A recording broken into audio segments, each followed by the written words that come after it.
This is Garrett Fry, the 3D Digital Map Painting Sequence Lead for the construction site sequence, and we're taking a look at shot 619. So let's go ahead and play that. So you can see we're starting out on the right here, and we pan over to the left. You can see in the background there, we have a construction worker walking through there, which is pretty cool. So on this shot, the direction that we've been given is that we're supposed to fill this area in with a bunch of construction site material, but we're going to want to do it in a way that actually makes sense of this space. And what I mean when I say that is that we have a couple of entrances here, one here, one here, one over there. And so these three entrances kind of lead into this pathway that we can see on the ground from all of the vehicles that have been coming in and out of the space.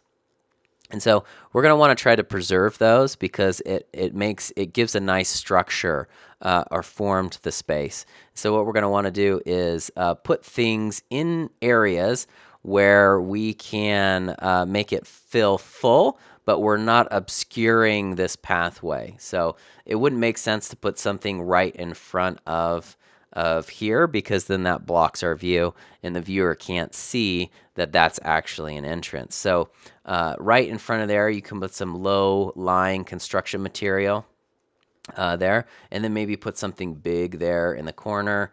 But yeah, so I would do what you can to preserve what you can of this area. So also there is a bunch of buildings under construction in the photo reference, and so you don't have to just worry about this area down here. You can add some things up into this area, which would be nice to carry over some of that feeling of construction into different parts. Like this whole area is coming up in construction all at the same time.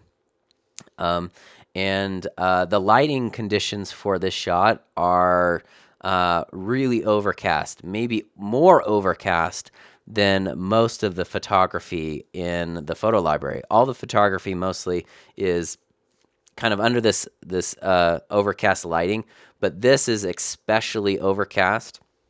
So when you're putting in your photos, most likely you're going to have to pull back on some of that directional light or that bounce light that's in some of that photography. Also, the things that you put down in this area, you're going to want to make sure has a feeling of being wet. So you can see these puddles that have formed here. You're going to want to make sure that the things that you're adding reflect that it's just been through some kind of rainstorm or something. You can see here some of this cloth feels a little bit wet, doesn't feel so much dry, but there are pieces, of this area, like this equipment, maybe these cones and things that have already dried out based on their material.